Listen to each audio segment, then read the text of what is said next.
Funding for this program is provided by... Additional funding provided by this is a course about justice. And we begin with a story. Suppose you're the driver of a trolley car, and your trolley car is hurtling down the track at 60 miles an hour, and at the end of the track you notice 5 workers working on the track you tried to stop, but you can't. Your brakes don't work. You feel desperate, because you know that if you crash into these 5 workers, they will all die. Let's assume you know that for sure. And so you feel helpless until you notice that there is off to the right, a side track at the end of that track. There's one worker working on track. Your steering wheel works, so you can turn the trolley car, if you want to, onto this side track, killing the one, but sparing the 5. Here's our first question. What's the right thing to do? What would you do? Let's take a poll. How many would turn the trolley car onto the side track? How many wouldn't? How many would go straight ahead? Keep your hands up, those of you who would go straight ahead. A handful of people would. The vast majority would turn. Let's hear first. Now we need to begin to investigate the reasons why you think it's the right thing to do. Let's begin with those in the majority who would turn to go onto sidetrack. Why would you do it? What would be your reason? Who's willing to volunteer a reason? Go ahead. Stand up. Because it can't be right to kill 5 people when you can only kill 1 person instead.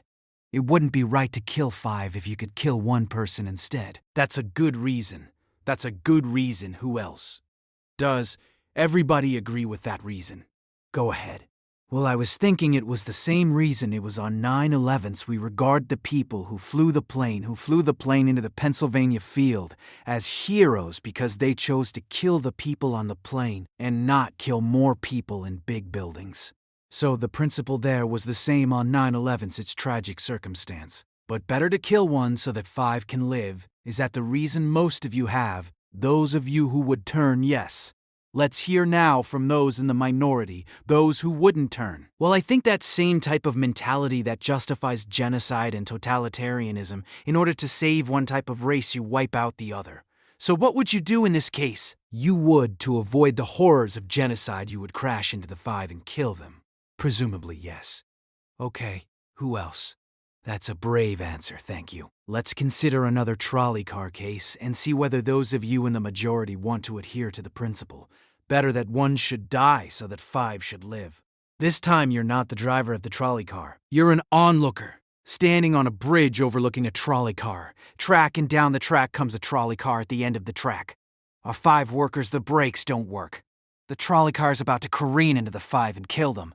And now you're not the driver. You really feel helpless until you notice standing next to you, leaning over the bridge, is it very fat man? And you could give him a shove, he would fall over the bridge, onto the track, right in the way of the trolley car. He would die, but he would spare the 5. Now, how many would push the fat man over the bridge? Raise your hand. How many wouldn't? Most people wouldn't. Here's the obvious question. What became of the principle? Better to save 5 lives even if it means sacrificing 1. What became of the principle that almost everyone endorsed in the first case? I need to hear from someone who was in the majority in both cases. Is how do you explain the difference between the two? The second one, I guess, involves an active choice of pushing a person, and down which I guess that person himself would otherwise not have been involved in the situation at all, and so to choose on his behalf, I guess to involve him in something that he otherwise would have. This escaped is, I guess, more than what you have in the first case where the 3 parties, the driver and the 2 sets of workers, are already yes in this situation. But the guy working, the one on the track off to the side, he didn't choose to sacrifice his life any more than the fat guy did he? That's true, but he was on the tracks. This guy was on the bridge. Go ahead, you can come back if you want. All right, it's a hard question, but you did. Well, you did very well. It's a hard question. Who else can find a way of reconciling the reaction of the majority in these 2 cases? Yes? Well, I guess in the first case, where you have the 1 worker and the 5, it's a choice between those 2, and you have to make a certain choice. And people are going to die because of the trolley car, not necessarily because of your direct actions. The trolley car is a runway thing, and you need to make a split-second choice, whereas pushing the fat man over is an actual act of murder. On your part, you have control over that, whereas you may not have control over the trolley car. So I think that it's a slightly different situation. All right, who has a reply? Is that? Who has a reply to that? No, that was good. Who has a way? Who wants to reply? Is that a way out of this? I don't think that's a very good reason, because you choose either way, you have to choose who dies. Because you either choose to turn and kill a person, which is an act of conscious thought to turn, or you choose to push the fat man over, which is also an active, conscious action, so either way you're making the choice. Do you want to reply? Well, I'm not really sure that that's the case. It just still seems kind of different. The act of actually pushing someone over onto the tracks and killing them, you are actually killing him yourself. You're pushing him with your own hands, you're pushing. And that's different than steering something that is going to cause death into another. You know, it doesn't really sound right saying it now when I'm up here. No, that's good. What's your name? Andrew. Andrew. And let me ask you this question, Andrew. Suppose standing on the bridge next to the fat man, I didn't have to push him. Suppose he was standing over a trap door that I could open by turning a steering wheel. Like that, would you turn it? For some reason, that still just seems more and more wrong. I mean, maybe if you just accidentally leaned into this steering wheel or something like that, or say that the car is hurtling towards a switch that will drop the trap, then I could agree with that. Fair enough. It still seems wrong in a way that it doesn't seem wrong in the first case to turn. You say Anne in another way. I mean, in the first situation you're involved directly with the situation, in the second one you're an onlooker as well. So you have the choice of becoming involved or not by pushing the fat man. Let's forget for the moment about this case. That's good. But let's imagine a different case.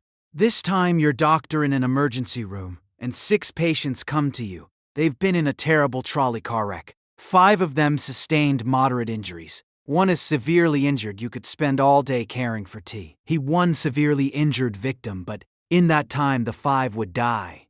Or you could look after the 5, restore them to health, but during that time the 1 severely injured person would die. How many would save the 5 now as the doctor? How many would save the 1? Very few people. Just a handful of people. Same reason, I assume. 1 life versus 5. Now consider another doctor case. This time you're a transplant surgeon, and you have 5 patients, each in desperate need of an organ transplant in order to survive on needs a heart, 1 a lung, 1 a kidney, 1 a liver, and the 5th a pancreas. And you have no organ donors. You are about to see them die, and then it occurs to you that in the next room there's a healthy guy who came in for a checkup. And he is you like that, and he's taking a nap. You could go in very quietly, yank out the 5 organs. That person would die, but you can save the 5. How many would do it? Anyone? How many? Put your hands up if you would do it. Anyone in the balcony? You would? Be careful, don't lean over too much. How many wouldn't? All right. What do you say? Speak up in the balcony. You who would yank out the organs, why? I'd actually like to explore slightly alternate possibility of just taking the 1 of the 5 he needs an organ who dies first, and using their 4 healthy organs to save the other 4. That's a pretty good idea. That's a great idea, except for the fact that you just wrecked the philosophical point. Let's step back from these stories and these arguments to notice a couple of things about the way the arguments have begun to unfold. Certain moral principles have already begun to emerge from the discussions we've had. And let's consider what those moral principles look like.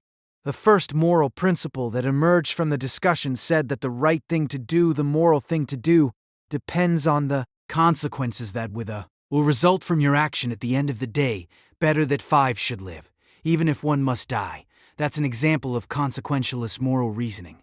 Consequentialist moral reasoning locates morality in the consequences of an act, in the state of the world that will result from the thing you do. But then we went a little further. We considered those other cases, and people weren't so sure about consequentialist moral reasoning when people hesitated to push the fat man over the bridge or to yank out the organs of the innocent patient. People gestured towards reasons having to do with the intrinsic quality of the act itself. Consequences be what they may.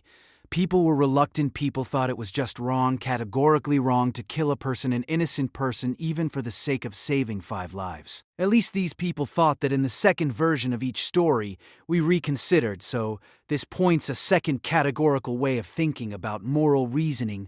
Categorical moral reasoning locates morality in certain absolute moral requirements, in certain categorical duties and rights regardless of the consequences. We're going to explore in the days and weeks to come the contrast between consequentialist and categorical moral principles. The most influential example of consequential moral reasoning is utilitarianism, a doctrine invented by Jeremy Bentham, the 18th century English political philosopher. The most important philosopher of categorical moral reasoning is the 18th century German philosopher Immanuel Kant. So we will look at those two different modes of moral reasoning, assess them, and also consider others. If you look at the syllabus, you'll notice that we read a number of great and famous books. Books by Aristotle, John Locke, Immanuel Kant, John Stuart Mill, and others. You'll notice too from the syllabus that we don't only read these books, we also all take up contemporary political and legal controversies that raise philosophical questions. We will debate equality and inequality, affirmative action, free speech versus hate speech, same-sex marriage, military conscription, a range of practical questions. Why not just to enliven these abstract and distant books, but to make clear, to bring out what's at stake in our everyday lives, including our political lives, for philosophy. So we will read these books, and we will debate these issues, and we'll see how each informs and illuminates the other. This may sound appealing enough, but here I have to issue a warning. And the warning is this: to read these books in this way, as an exercise in self-knowledge, to read them in this way, carry certain risks that are both personal and political, risks that every student of political philosophy have known. These risks spring from that fact that philosophy teaches us and unsettles us by confronting us with what we already know. There's an irony. The difficulty of this course consists in the fact that it teaches what you already know. It works by taking what we know from familiar, unquestioned settings and making it strange. That's how those examples worked the hypotheticals with which we began, with their mix of playfulness and sobriety. It's also how these philosophical books work. Philosophy estranges us from the familiar not by supplying new information, but by inviting and provoking a new way of seeing. And here's the risk. Once the familiar turns strange, it's never quite the same again. Self-knowledge is like lost innocence. However unsettling you find it, it can never be unthought or unknown. What makes this enterprise difficult, but also riveting, is that moral and political philosophy is a story, and you don't know where this story will lead, but what you do know is that the story is about you. Those are the personal risks. Now, what of the political risks? One way of introducing a course like this would be to promise you that by reading these books and debating these issues, you will become a better, more responsible citizen. You will examine the presuppositions of public policy. You will hone your political judgment. You'll become a more effective participant in public affairs, but this would be a partial and misleading promise. Political philosophy, for the most part, hasn't worked that way. You have to allow for the possibility that political philosophy may make you a worse citizen rather than a better one, or at least a worse citizen before it makes you a better one. And that's because philosophy is a distancing, even debilitating activity, and you see this. Going back to Socrates, there's a dialogue, the Gorgias, in which one of Socrates' friends, Callicles, tries to talk him out of philosophizing. Callicles tells Socrates philosophy is a pretty toy, if one indulges in it with moderation at the right time of life. But if one pursues it further than one should, it is absolute ruin. Take my advice, Callicles says. Abandon argument, learn the accomplishments of active life. Take for your models not those people who spend their time on these petty quibbles, but those who have a good livelihood and reputation and many other blessings. So Callicles is really saying to Socrates, quit philosophizing. Get real, go to business school. And Callicles did have a point. He had a point because philosophy distances us from conventions, from established assumptions, and from settled beliefs. Those are the risks, personal and political, and in the face of these risks, there is a characteristic evasion. The name of the evasion is skepticism. It's the idea, well, it goes something like this. We didn't resolve, once and for all, either the cases or the principles we were arguing when we began. And if Aristotle and Okay, and Kant and Mill haven't solved these questions after all of these years. Who are we to think that we here in Sanders Theater over the course of a semester can resolve them? And so maybe it's just a matter of each person having his or her own principles, and there's nothing more to be said about it, no way of reasoning that's the evasion. The evasion of skepticism, to which I would offer the following reply. It's true these questions have been debated for a very long time, but the very fact that they have reoccurred and persisted may suggest that though they're impossible, in one sense they're unavoidable, in another, and the reason they're unavoidable, the reason they're inescapable, is that we live some answer to these questions every day. So skepticism, just throwing up their hands and giving up on moral reflection, is no solution. Immanuel Kant described very well the problem with skepticism when he wrote, "Skepticism is a resting place for human reason, where it can reflect upon its dogmatic wanderings, but it is no dwelling place for permanent settlement. Simply to acquiesce in skepticism," Kant wrote, "can never suffice to overcome the restlessness of reason." I've tried to suggest through theses, stories, and these arguments some sense of the risks and temptations of the perils and the possibilities. I would simply conclude by saying that the aim of this course is to awaken the restlessness of reason and to see where it might lead. Thank you very much. Like in a situation that desperate, you have to do what you have to do to survive. You have to do what you have to do you. You've got to do what you got to do. Pretty much. If you've been going 19 days without any food, someone has to take the sacrifice. Someone has to make the sacrifice, and people can survive. All right, that's good. What's your name? Marcus. Marcus, what do you say to Marcus? Last time we started out. Last time, wit. Some stores with some moral dilemmas about trolley cars and about doctors and healthy patients vulnerable to being victims of organ transplantation. We noticed two things about the arguments we had. One had to do with the way we were arguing. It began with our judgments. In particular cases, we tried to articulate the reasons or the principles lying behind our judgments, and then confronted with a new case, we found ourselves re-examining those principles, revising each in the light of the other, and we noticed the built-in pressure to try to bring into alignment our judgments about particular cases and the principles we would endorse on reflection. We also noticed something about the substance of the arguments that emerged from the discussion. We noticed that sometimes we were tempted to locate the morality of an act in the consequences, in the results, in the state of the world that it brought about.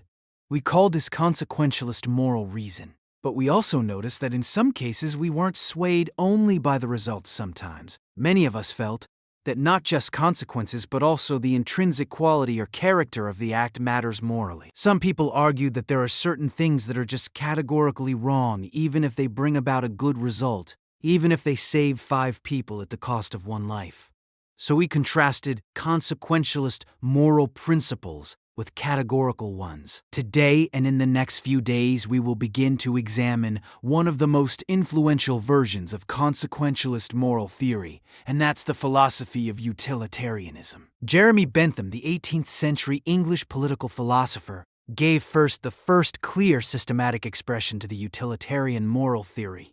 And Bentham's idea, his essential idea, is a very simple one with a lot of morally intuitive appeal. Bentham's idea is the following: the right thing to do, the just thing. To do it's to maximize utility. What did he mean by utility? He meant by utility the balance of pleasure over pain, happiness over suffering. Here's how we arrived at the principle of maximizing utility. He started out by observing that all of us, all human beings, are governed by 2 sovereign masters, pain and pleasure. We human beings like pleasure and dislike pain, and so we should base morality, whether we are thinking of what to do in our own lives, or whether as legislators or citizens, we are thinking about what the law should be. The right thing to do individually or collectively is to maximize, act in a way that maximizes the overall level of happiness. Bentham's utilitarianism is sometimes summed up with the slogan, the greatest good for the greatest number. With this basic principle of utility on hand, let's begin to test it and to examine it by turning to another case, another story, but this time not a hypothetical story, a real-life story. the case of the Queen versus Dudley and Stevens. This was a 19th century British law case that's famous and much debated in law schools. Here's what happened in the case. I'll summarize the story, and then I want to hear how you would rule, imagining that you are the jury. A newspaper account of the time described the background.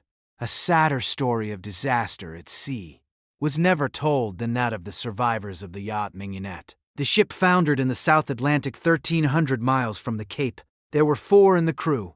Dudley was the captain, Stephens was the first mate, Brooks was a sailor, all men of excellent character. Or so the newspaper account tells us. The 4th crew member was the cabin boy, Richard Parker, 17 years old. He was an orphan, he had no family, and he was on his first long voyage at sea. He went, the news account tells us, rather against the advice of his friends. He went in the evilness of youthful ambition, thinking the journey would make a man of him. Sadly, it was not to be. The facts of the case were not in dispute. A wave hit the ship, and the Mignonette went down. The 4 crew members escaped to a lifeboat. The only food they had were 2 cans of preserved turnips, no fresh water. For the first 3 days they ate nothing. On the 4th day they opened one of the cans of turnips and ate it. The next day they caught a turtle together with the other can of turnips. The turtle enabled them to subsist for the next few days, and then for 8 days they had nothing. No food, no water. Imagine yourself in a situation like that. What would you do? Here's what they did by now. The cabin boy Parker is lying at the bottom of the lifeboat in a corner because he had drunk seawater against the advice of the others, and he had become ill, and he appeared to be dying. So on the 19th day, Dudley, the captain, suggested that they should all have a lottery, that they should all draw lots to see who would die to save the rest. Brooks refused. He didn't like the lottery idea. We don't know whether this was because he didn't want to take that chance, or because he believed in categorical moral principles. But in any case, no lots were drawn. The next day there was still no ship in sight, so Dudley told Brooks to avert his gaze, and he motioned to Stevens that the boy Parker had better be killed. Dudley offered a prayer. He told the boy his time had come, and he killed him with a penknife, stabbing him in the jugular vein. Brooks emerged from his conscientious objection to share in the gruesome bounty. For 4 days the 3 of them fed on the body and blood of the cabin boy. True story. And then they were rescued. Dudley describes their rescue in his diary with staggering euphemism. Quote, on the 24th day, as we were having our breakfast, a ship appeared last. The 3 survivors were picked up by a German ship. They were taken back to Falmouth in England, where they were arrested and tried. Brooks turned state's witness. Dudley and Stephens went to trial. They didn't dispute the facts. They claimed they had acted out of necessity. That was their defense. They argued, in effect, better, that one should die so that 3 could survive. The prosecutor wasn't swayed by that argument, he said. Murder is murder, and so the case went to trial. Now, imagine you were the jury, and just to simplify the discussion, put aside the question of law, and let's assume that you as the jury are charged with deciding whether what they did was morally permissible or not. How many would vote not guilty, that what they did was morally permissible? And how many would vote guilty, what they did was morally wrong? A pretty sizable majority. Now let's see what people's reasons are, and let me begin with those who are in the minority. Let's hear first from the defense of Dudley and Stevens. Why would you morally exonerate them? What are your reasons? I think it is morally reprehensible, but I think that there's a distinction between what's morally reprehensible, what makes someone legally accountable. In other words, the knight, as the judge said, what's always moral isn't necessarily against the law. And while I don't think that necessity justifies theft or murder, any illegal act, at some point your degree of necessity does in fact exonerate you from any guilt. Okay. Other defenders, other voices for the defense. Moral justifications for what they did. Yes, thank you.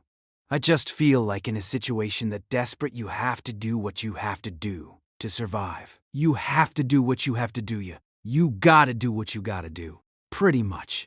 If you've been going 19 days without any food, you know someone just has to take the sacrifice, has to make sacrifices. And people can survive, and furthermore from that, let's say they survived, and then they become productive members of society who go home and then start like 1 million charity organizations, and this and that and this and that. I mean, they benefit everybody in the end, so I don't know what they did afterwards. I mean, they might have gone on and killed more people, but whatever. What? What if they were going home and turned out to be assassins? What if they were going home and turned out to be assassins? You would want to know who they assassinated. That's true too. That's fair, I would want to know who they assassinated. All right, that's good. What's your name? Marcus. We've heard a couple voices for the defense. Now we need to hear from the prosecution. Most people think what they did was wrong. Why? One of the first things that I was thinking was, oh well, if they haven't been eating for a really long time, maybe then they're mentally affected. That could be used for the defense. A possible argument that they weren't in a proper state of mind. They were making decisions that they otherwise wouldn't be making, and if that's an appealing argument that you have to be in an altered mindset to do something like that, it suggests that people who find that argument convincing, do you think that they're acting immorally? But I want to know what you think you're defending you. KD 0 hours, 37 minutes, and 41 seconds. 249 0 hours, 37 minutes, and 45 seconds. 549 you voted to convict, right? Yeah, I don't think that they acted in morally appropriate way, and why not? What do you say? Here's Marcus. He just defended them. He said, you heard what he said. Yes, I did. Yes, that you've got to do what you've got to do in a case like that. What do you say to Marcus? They didn't. That there is no situation that would allow human beings to take the idea of fate or the other people's lives into their own hands, that we don't have that kind of power. Good. Okay, thanks you. And what's your name? Britt. Okay, who else? What do you say? Stand up. I'm wondering if Dudley and Stevens had asked for Richard Parker's consent in, dying. If that would that exonerate them from an act of murder? And if so, is that still morally justifiable? That's interesting. All right, consent. Now, hang on. What's your name? Kathleen. Kathleen says, suppose so, what would that scenario look like? So in the story, Dudley is there, penknife in hand. But instead of the prayer or before the prayer, he says, Parker, would you mind? We're desperately hungry. As Marcus empathizes with, we're desperately hungry. You're not going to last long anyhow. You can be a martyr. Would you be a martyr? How about it, Parker? Then what do you think would be morally justified then?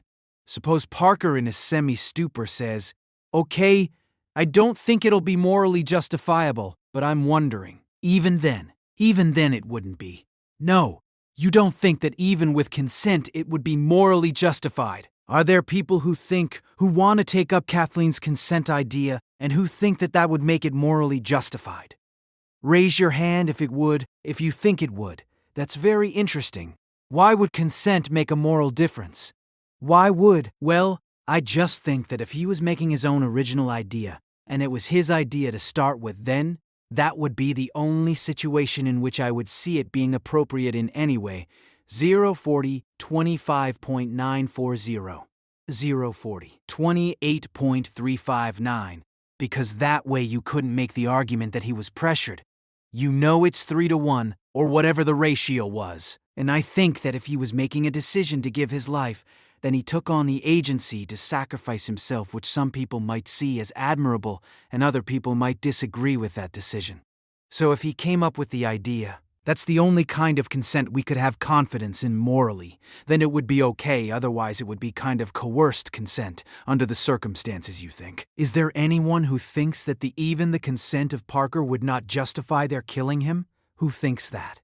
Yes, tell us why. Stand up. I think that Parker would be killed with the hope that the other crew members would be rescued, so there's no definite reason that he should be killed, because you don't know when they're going to get rescued. So if you kill him, you're killing him in vain, do you? Keep killing a crew member until you're rescued, and then you're left with no one, because someone's going to die eventually. Well, the moral logic of the situation seems to be that they would keep on picking off the weakest, maybe, one by one, until they were rescued, and in this case, luckily, when 3 at least were still alive. Now, if Parker did give his consent, would it be all right, do you think, or not? No, it still wouldn't be right. Tell us why wouldn't be all right. First of all, cannibalism, I believe, is morally incorrect, so you shouldn't be eating a human anyway. So cannibalism is morally objectionable outside. So then even in the scenario of waiting until someone died still, it would be objectionable. Yes, to me, personally, I feel like of it all depends on one's personal morals. Like we can't just, this is just my opinion. Of course, other people are going to disagree. Well, let's see. Let's hear what their disagreements are, and then we'll see if they have reasons that can persuade you or not. Let's try that. Is there someone who can explain? Those of you who are tempted by consent, can you explain why consent makes such a moral difference? What about the lottery idea? Does that count as consent? Remember at the beginning, Dudley proposed the lottery. Suppose that they had agreed to a lottery then. How many would then say it was all right? Say there was a lottery.